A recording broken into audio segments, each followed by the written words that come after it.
اگلی بات، ایک میری بات سنیے گا آپ، انشاءاللہ بہت فائدہ ہوگا. یہ جو 7 چیزیں ہیں نا، ان 7 چیزوں میں آپ 5 سوال کریں گے، آپ کو بہترین حل ہو جائے گا. کہاں جانا ہے، کب جانا ہے، کیا کرنا ہے، کیسے کرنا ہے، وہاں کب تک رہنا ہے. بس آپ یہ سوال جس کو حل ہو گئے اس کو پورا حج بہترین آ گیا. کیا 5 سوال ہیں؟ مثلا حج کتنے دنوں میں ہوتا ہے؟ 5 دنوں میں نا. پہلا دن آیا 8 ذی الحجہ کا، آ گیا. اب آپ 5 سوال کریں. پہلا سوال کیا ہوگا؟ کہاں جانا ہے. دوسرا سوال کیا ہوگا؟ کب جانا ہے. تیسرا سوال کیا ہوگا؟ وہاں کیا کرنا ہے. چوتھا سوال کیا ہوگا؟ کیسے کرنا ہے. اور 5واں سوال کیا ہوگا؟ کب تک وہاں رہنا ہے. سمجھ گئے ہے نا گرو کی بات. آپ یہ کام 5 سوال کریں گے، اگر اس میں سے کوئی ایک بھی نہیں آئے گا آپ کو تو آپ کے ذہن میں حج نہیں بیٹھے گا. اب سب سے پہلے ہم دیکھ لیتے ہیں مینا. کھلی گا نا صاحب، اور چلے جائے. کلومیٹر لکھا ہوا ہے کہ کہاں کتنا کلومیٹر ہے، مینا سے عرفات کتنا ہے، اور عرفات سے مزدلفہ کتنا ہے. چلیے مینا سے عرفات کتنا ہے یہ لکھا ہوا.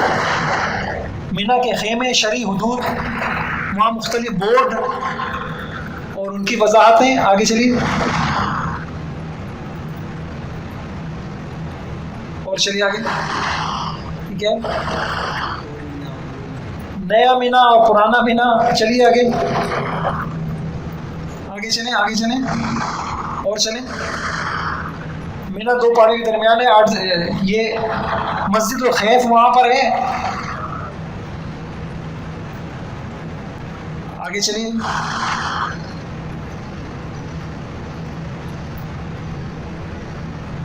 آگے چلیں، آگے چلیں. یہ مینا کی اہم معلومات ہیں. حدود آپ کو پتہ ہوں. مینا کو 7 زون میں تقسیم کیا ہے. پاکستانی حجاج کے خیمے الگ، فلاں الگ. چلیں آگے چلیں. ہاں، معلوماتی دفاتر موجود ہیں اور خیمے ایک جیسے ہیں. خطرہ ہے کہ آپ بھول نہ جائیں، زیادہ باہر باہر نہ نکلیں، اور وہ جو آپ کو چیزیں پہنائی گئی تھیں ان کو پہنے رہیں. چلے آگے آگے چلیں. مینا کی اہم معلومات. اچھا، یہ یاد کرنے کی چیزیں ہیں جی. یہ اس طرح کے بورڈ، ہاں کیا ہے یہ روڈ نمبر ہے، اور یہ والا خیمے کا نشان ہے، اور یہ کون نمبر ہے.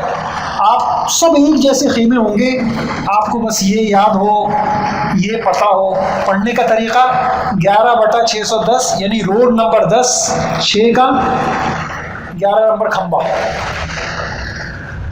صحیح ہے. اچھا، مکتب نمبر کسی خاص ترتیب نہیں ہوتی، یہ صرف مکتب کی حدود کے اندر خیمے. ایک 4 دیواری سی ہوگی، اس کے اندر بہت سارے مکتب ہوں گے. جس مکتب میں پاکستان کے خیمے ہوتے ہیں عموماً ان کے دروازے ہوتے ہیں. مکتب میں آپ کو بغیر اس کے آنے جانے نہیں دیں گے. چلیے آگے.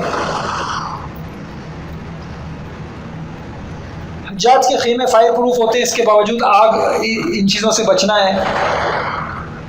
چلیے آگے چلیں. اچھا، آپ مکہ کے ہوٹل سے جو مینا آئیں گے اس میں سارا سامان مکہ کے ہوٹلوں میں چھوڑ کے آئیں گے. یہاں کے لیے مخصوص سامان ہے. وہ کیا سامان ہوگا وہ آپ کا اس میں لکھا ہوا ہے، اور اس کا اہتمام کرنا ہے. وضو خانے اس طریقے سے بنے ہوئے ہیں، رش زیادہ ہوگا. وہی بات ہے، جو زیادہ اہتمام کرے گا اس کے لیے آسانیاں ہوں گی. عین وقت کے اوپر جو نماز کی کوشش کرے گا اس کے لیے مشکلات ہوں گی. چلیے آگے چلیں. یہ اس طرح کے وضو خانے ہیں. چلے آگے آگے چلیں، آگے چلیں. ہاں، 2 طرح، جو زیادہ پیسے دے کے جاتے ہیں ان کے لیے الگ قسم کے ذرا آرام دہ ہوتے ہیں، بعضوں کے لیے وہ ہوتے ہیں. بہرحال حج کا سفر ایک آخرت کی یاد دلاتا ہے.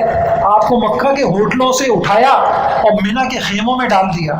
مینا کے خیموں میں سہولتیں کم.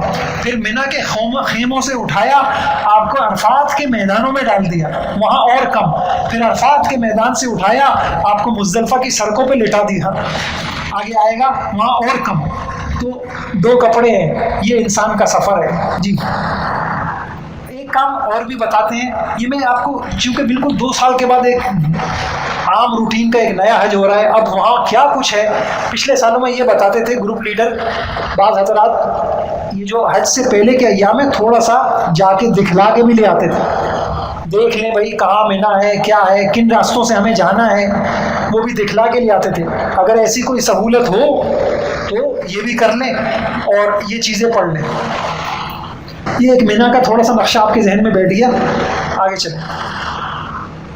8 دن 5 سوال، 5 سوال کیا ہیں؟ کہاں جانا ہے، کب جانا ہے، کیا کرنا ہے، کیسے کرنا ہے، کب تک کرنا ہے، کہاں جانا ہے، نہیں اس سے پہلے وہ سوال آگے شروع ہوں گے۔ اب آپ نے کیا کرنا ہے، میں نے آپ سے ایک بات پوچھتا ہوں، حج کے 7 کام کیا تھے؟ پہلا کام کیا تھا؟ احرام ہے نا حج میں۔ اب آپ نے حج کا احرام باندھنا ہے بالکل اسی طریقے سے جیسے عمرے کا تھا، صرف نیت کا فرق ہے۔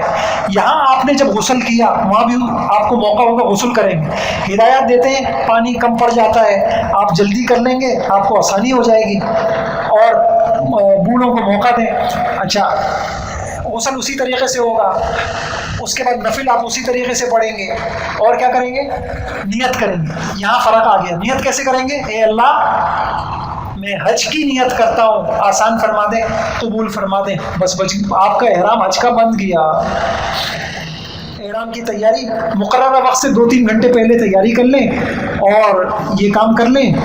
حج اچھا جو قران والے ہوں گے اگر کوئی ہے، ان کا تو پہلے سے بندھا ہوا ہے، ان کو باندھنے کی ضرورت نہیں ہے، احرام کی چادریں۔ چلیے آگے، نفل پڑھ لی، نیت کر لی، نفل پڑھ لی، نیت پڑھ لی، پابندیاں وہی ہیں۔ ایک اہم مسئلہ اس کو سن لیجیے، حج میں بھی ایک طواف ہوتا ہے، جیسے عمرے کا ایک طواف ہوتا ہے، حج میں دو تین قسم کے طواف ہوتے ہیں۔ ایک کا نام طواف زیارت ہے۔ اب آپ کو یاد آیا، میں نے بتایا حج کے 3 فرض ہیں، اس میں سے ایک کیا ہے؟ طواف زیارت۔ ایسے ہی حج میں سعی بھی ہوتی ہے۔ حج میں کیا ہوتی ہے؟ اب بہت غور سے سنیے گا، حج قران کرنے والے حجاج طواف قدوم یعنی صحیح کر لیں، تمتع اور حج افراد کرنے والوں کا افضل یہ ہے کہ طواف زیارت کے بعد صحیح کریں، تاہم اگر پہلے کر لیں۔ یہ ایک سہولت ہے مشکل سے بچنے کے لیے۔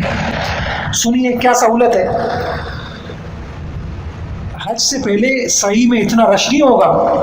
جب آپ وقوف عرفہ، مزدلفہ، رمی، قربانی، اس کے بعد طواف زیارت کرنے آئیں گے، وہ حج کا ایک مشکل عمل ہے، صحیح ایک مشکل عمل ہے، سینے سے سینہ ملا ہوا ہو، اتنا رش ہو۔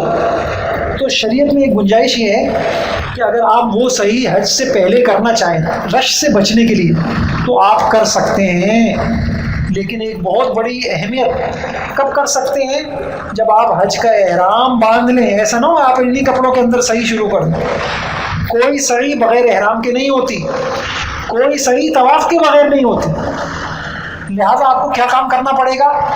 آپ یا تو کوئی نفلی، آپ حج کا احرام باندھ لیا آپ نے، کوئی نفلی طواف کر لیں، اس کے بعد آپ حج کی صحیح ہے، اللہ میں حج کی صحیح کر رہا ہوں، تو اب آپ کو ایک فائدہ ہو جائے گا، آپ کو واپسی میں صرف ایک مشکل رہ جائے گی، طواف زیارت آپ کو صحیح نہیں کرنا پڑے گی۔ یہ سمجھ میں آ گیا، لیکن اس احتیاط کے ساتھ، اور اگر آپ ترتیب سے کر لیں، اس صحیح کو بعد میں کریں تو بہت اچھی بات ہے۔ وہ بھی ایسا ہی ہوگا، 7 چکر ہوگا بس، اس کے اندر اس نفل سے طواف کے بعد حلق نہیں ہوگا، اسی طریقے سے نفل، اسی طریقے سے دعا، یہ سب چیزیں ہوں گی، اجتماع نہیں ہوگا۔